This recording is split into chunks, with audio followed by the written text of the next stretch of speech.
បាទក៏រកដូចជាសស្ដីអ្នកនរស្វាគមន៍ជាថ្មីមកកាន់វីដេអូរបស់ខ្ញុំបាទ Lin Gaming KH យើងមកជួបគ្នាជាថ្មីក្នុងវីដេអូ Game Minecraft Survival Adventure តោះឥឡូវយើងមកតអេពីសូតយើងបន្តទៀតហ្នឹងហើយអ្នកនរកុំភ្លេចជួយ like និង subscribe ឲ្យខ្ញុំម្នាក់មួយផង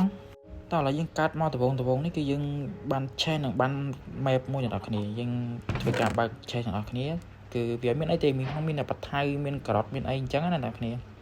ចូលមកដំបងគឺវាឲ្យយើងតែប៉ុណ្្នឹងអ្នកនរគ្នាវាអត់មានត្រីមានអីរបស់ញ៉ាំរបស់អីអញ្ចឹងណាអ្នកទាំងអស់គ្នាតើចូលមកដំបងនេះគឺយើងអត់មានធ្វើអីទេបាទគឺយើងរៀបចំ item តិចតួចបន្ទាប់ពី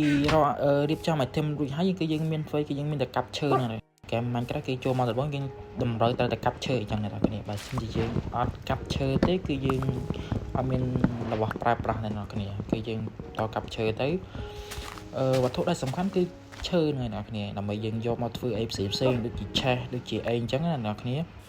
យើងចូលមកដំបងនេះគឺថាវាលខ្លងមែនទេអ្នកគ្នាហើយខ្ញុំនឹងកាប់ឈើទៅនេះឲ្យអស់ដើម្បីយកកន្លែងហ្នឹងគឺសាងសង់ផ្ទះតែម្ដងអ្នកគ្នាយើងធ្វើការបើកមេបន្តិចទៅព្រោះយើងអត់ដឹងចង់ដឹងថាកន្លែងហ្នឹងវាមានអីខ្លះអញ្ចឹងអ្នកគ្នាតោះមកយើងមានតែបន្តការកាប់ឈើយើងបន្សំការកាប់ឈើឲ្យបានច្រើនដើម្បីយើងដល់ពេលដែលយើងរៀបចំធ្វើផ្ទះគឺយើងមាន resource គ្រប់គ្រាន់អញ្ចឹងណាអ្នកគ្នាហ្នឹងហើយអ្នកនរចង់បញ្ជាក់ប្រាប់អ្នកនរគ្នាថានេះគឺ world ថ្មីអ្នកគ្នាអា2 episode មុនទៅពេលដែលខ្ញុំលេងបាន2 episode 3 episode ហើយដោយសារតែវាមានការ update ដល់អ្នកនរគ្នាអញ្ចឹងហើយបាន update ហើយគឺវាបាត់ world ចាស់ហ្នឹងបាត់ហើយគ្នាworld ចាស់ខ្ញុំបានសាងសង់ផ្ទះខ្ញុំបានសាងសង់អីផ្សេងជាច្រើនរួចហើយតែជាចឹងរ៉ៃយកនៅពេលដែលវា update ទៅពេលដែលខ្ញុំចូលមកលេងគឺបាត់តែម្ដងអ្នកនរគ្នាអានេះគឺ world ថ្មីណាខ្ញុំបង្កើត world ថ្មីលេងហើយ world នេះដែរគឺខ្ញុំមានកម្រងការច្រើនក្នុងការធ្វើវាអញ្ចឹងអ្នកគ្នាខ្ញុំចង់បង្កើតភូមិបង្កើតអីអញ្ចឹងណាអ្នកគ្នាតោះឥឡូវយើងកុំខ្វល់ច្រើនយើងបន្តពីកាប់ឈើហើយគឺយើងមកក្រាស់អីវ៉ាន់តិចតួចដូចជាតោះឥឡូវយើងមកក្រាស់ crafting table ទាំងអស់គ្នាដើ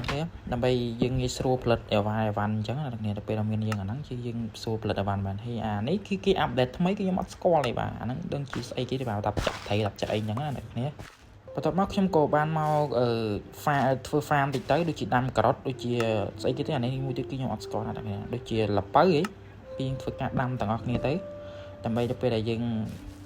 ដើម្បីងាយស្រួលក្នុងការរកអាហារហូបបន្ទាប់ពីអត់មានសាច់គឺយើងមានអាឡឹងហើយទាំងអស់គ្នាបីហូបអញ្ចឹងណា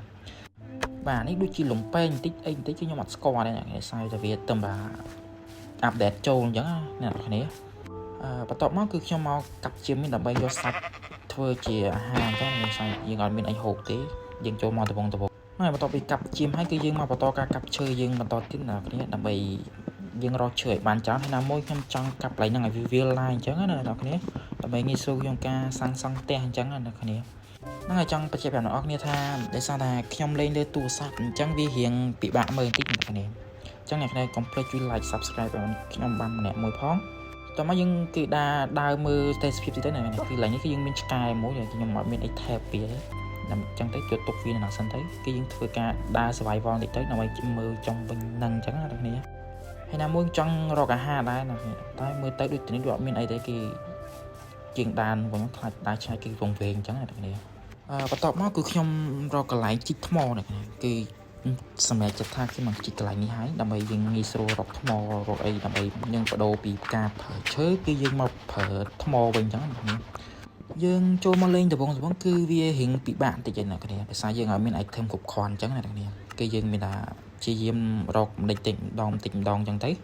ហើយត្រង់នេះគឺហេងណាស់អ្នកពេលយើងជីកចុះមកគឺបន្តិចគឺយើងឃើញរ៉ែតែម្ដងមកគឺអានេះយើងយកឈើកាប់អត់បានទេគឺមានតែយកថ្មឬមួយក៏អីអញ្ចឹងណាគឺខ្ញុំអត់ទាន់សម្រេចចិត្តថាកាប់ទេខ្ញុំព្យាយាមសំថ្មឲ្យបានច្រើនសិនតមកចាំពេលយើងមាន item គ្រប់គ្រាន់ហើយចាំយើងមកជីកវាវិញអញ្ចឹងណាអ្នកគ្នាបន្ទាប់ពីជីកថ្មអស់ចិត្តអស់ចង់គឺខ្ញុំក៏ឡើងមកវិញណាគឺឡើងវិញគឺជាងរ៉ៃមែនតើគឺខាមេឃភ្លៀងណាម្ដងមកគឺពេលដែលមេឃភ្លៀងមកនេះគឺធ្វើឲ្យយើងមានហានិភ័យមែនអ្នកគ្នាបើមេឃភ្លៀងចេះគឺវាធ្វើឲ្យយើងមកចេញ spawn ច្រើនមិនថា creeper មិនថាអីទេអ្នកគ្នាដោយសារវាអត់មានពលិថ្ងៃអញ្ចឹងណាគឺថាសយមែនទេអ្នកគ្នាបើកឆាកមកគឺមេឃភ្លៀងណាម្ដងមកហើយភ្លៀងនេះគឺយូរទៀតបាទមិនថាពេលណាបានវាប្រាំងទេតែមកខ្ញុំក៏បានមកក្រាស់ប្រដាប់ដុតសាច់ចឹងណាគ្នាដើម្បីក្នុងការដុតសាច់ញ៉ាំបើយើងញ៉ាំសាច់ឆាយគឺយើងឆាប់អស់ឈាមមែនទេអស់កម្លាំងណាអញ្ចឹងក៏ខ្ញុំបានដុតសាច់ចឹងដូចជាសាច់ឈាមដែលយើងកាប់មុនហ្នឹងណាគ្នា ណែដូចខ្ញុំប្រាប់អ្នកនរគ្នាអញ្ចឹងគឺពេលដែលមេឃភ្លៀងគឺមក spawn ច្រើនមែនទេអ្នកនរគ្នាគឺពុកពេលដែលខ្ញុំពងដល់ស្នាអាពី2នេះវាមកខំខ្ញុំតែម្ដងបាទគឺមកពីមិនដឹងតែកើតមកពីណាពីណីទេចិត្តកើតមកតែម្ដងហើយត្រង់នេះគឺខ្ញុំបានផលិតដើរពីថ្មដើម្បីប្រើអញ្ចឹងគឺយើងឡើង upgrade ទេអ្នកគ្នាយើងមកប្រើរបស់ថ្មវិញយើងជប់ប្រើរបស់ឈើហើយរបស់ឈើយើងដកវាទុកទៅគឺយើងមកប្រើរបស់ថ្មវិញហើយត្រង់នេះគឺចង្រៃមែនទេពេលដែលខ្ញុំពងរៀបចំអាធីមហ្នឹងគឺអា creeper វាមិនផ្ទុះឡើងខ្ទេចអាវ៉ាន់ខ្ញុំអស់ហើយគឺថាចង្រៃមែនពេលដែលវាផ្ទុះហ្នឹងគឺថាកំតិចអីបាទគឺឆេរបស់ខ្ញុំខ្ទេចអលីងអស់ឆាញ់តែមកគ្នាបន្ទាប់មកបានខ្ញុំព្យាយាម